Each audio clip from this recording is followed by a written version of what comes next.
Hi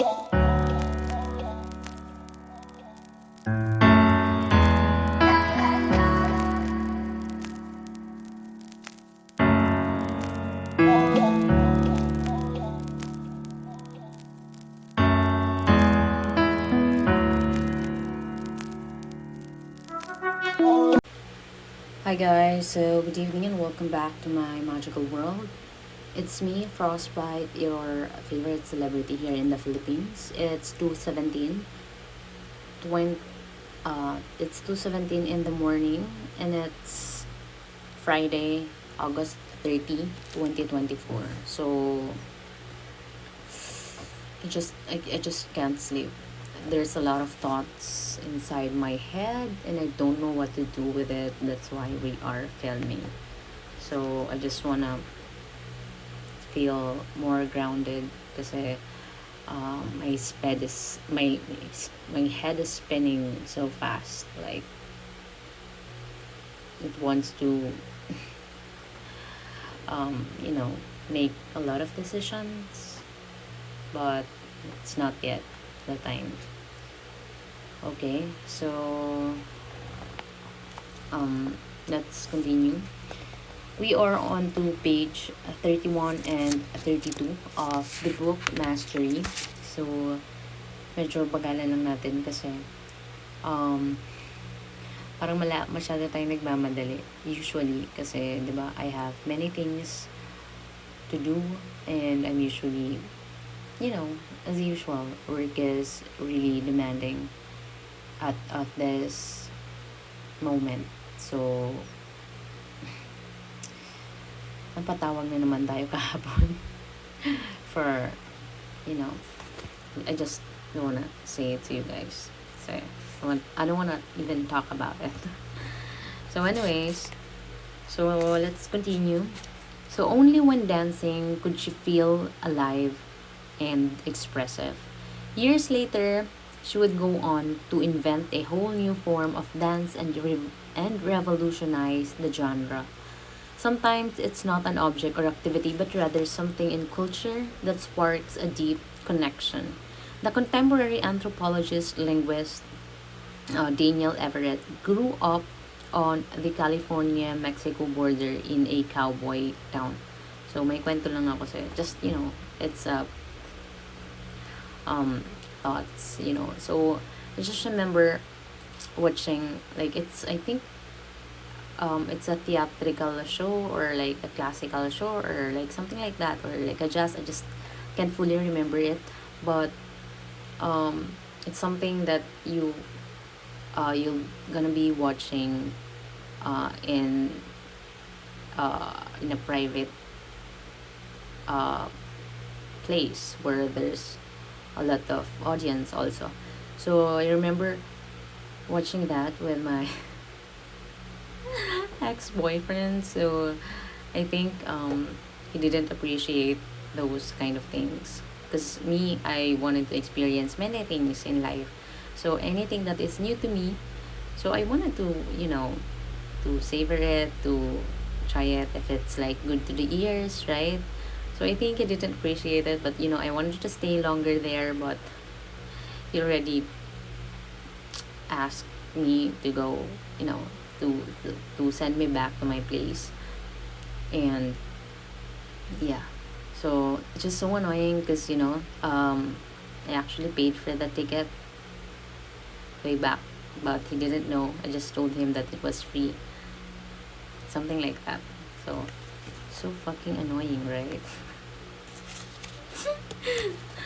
But yeah, it's not like a bad shit naman or ano, but sayang, nakakapanghinayang kasi yung moments like that.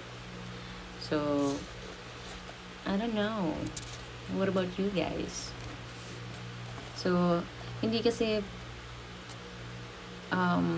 siguro yung iba hindi appreciative or maybe he's just tired kasi at the time he was a student and he is working, so maybe he is, usually tired from work and he keeps on complaining about it, but it doesn't really matter now.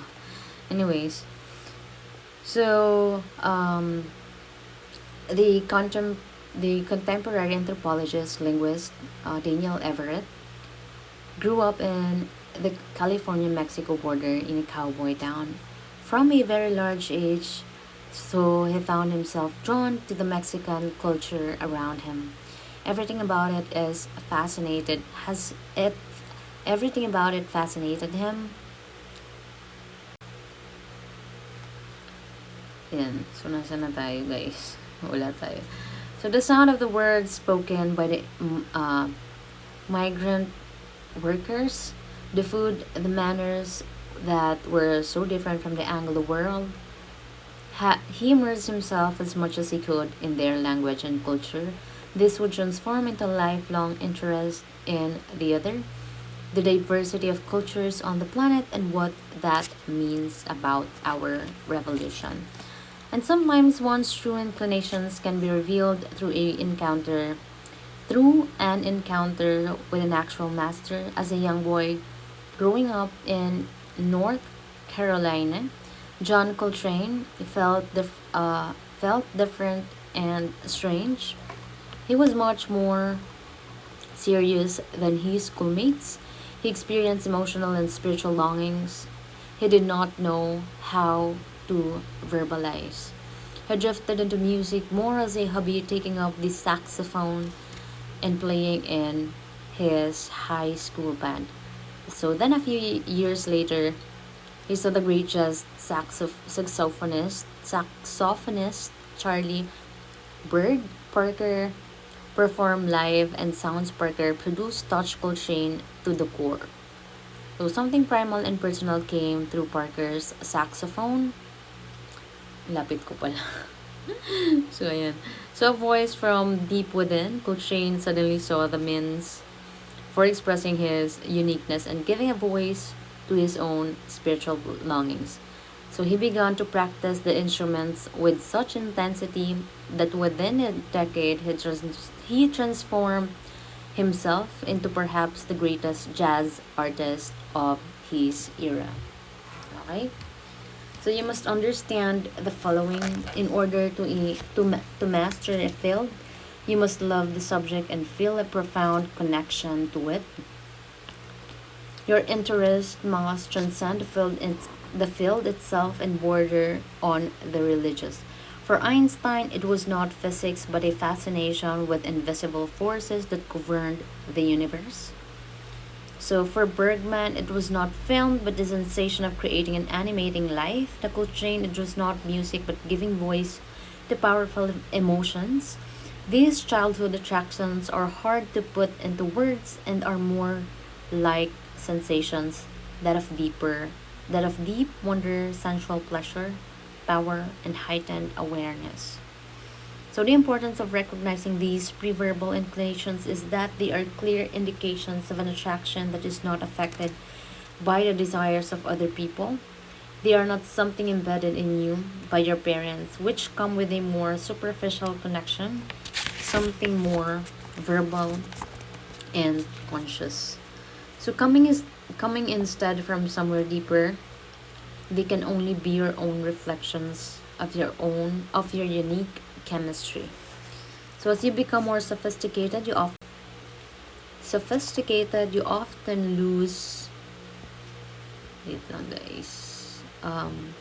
With these signals from your primal core, they can be buried beneath all of the other subjects you have studied. The power and feature can depend on reconnecting with this core and returning to your origins. You must dig for signs of such inclinations in your earliest years. Look for its traces in visceral reactions for something simple, a desire to repeat an activity that you never tired of, a subject that stimulated an unusual degree of curiosity, feelings of power attached to particular actions. It is already there within you. You have nothing to create.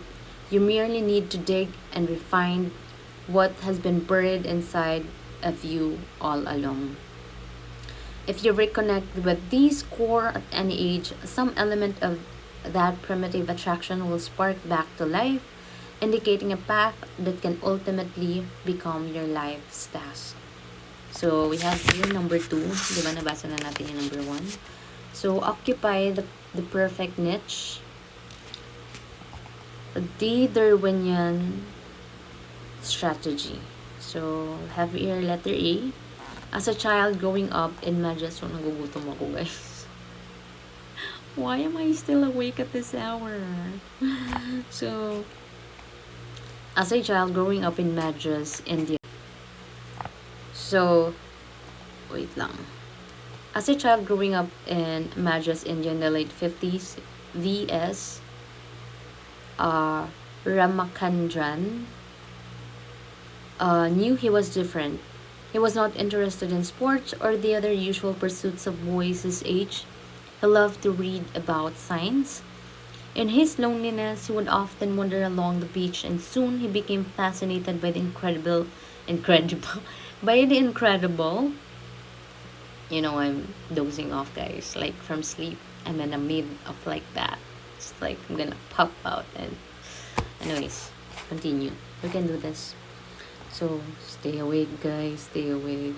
You finish my video, okay? So,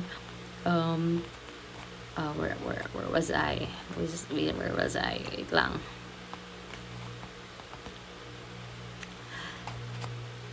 Fascinated by the incredible variety of seashells that wash up on shore. So he began to collect them and study the subject in detail. It gave him a feeling of power. Here was a field he had all to himself. Nobody in school could ever know as much as he did about shells. Soon he was drawn to the strangest varieties of seashells, such as the Sonophora, an organism that collects discarded shells and uses them for camouflage. In a way, he was like the Sonophora, an anomaly. In nature, these anomalies often serve as a larger evolutionary purpose. They can lead to the occupation of new ecological niche. Double check nyo nga guys kasi medyo light na yung pronunciations natin. I'm not really sure about it because I can check about it. I'm so sleepy. Offering a great chance of survival, could Ramakandran say the same about his own strangeness?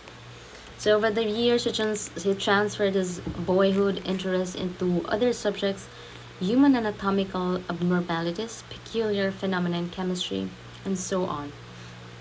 His father, fearing that the young man would end up in some esoteric field of research, convinced him to enroll in a medical school. There he would be exposed on all sides of science and would come out of it with a practical skills. Ramakandran complied. Although the studies in medical school interested him, after a while he grew restless. He disliked all of the rote learning. He wanted to experiment and discover, not memorize. So he began to read all kinds of science journals and books that were not on the reading list. One such book was Eye and Brain by the visual neuroscientist Richard Gregory. So it is important nowadays, guys, to read books that are not, mostly posted online. So these books are kind of like magical, and I hope you all found it. Because, it's rare, and they kept on altering many things on the internet because it's a world wide web and they just can do it. They can do it, the media and all of this. Bahala na kayo, guys. Basta yun, ayoko nang maraming explanation ngayon, ha. Hindi muna ako tinatanong kasi nantok na ako. Patulog na din kayo. So thank you guys for listening, and thank you for helping me make this world a better place for all of us and for the future generation. I think I was grateful, yun na lang.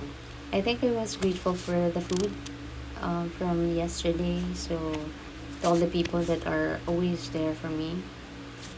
I rarely say this, but I am so thankful for all the gifts, from gifts to food to the services that um, you're doing for me.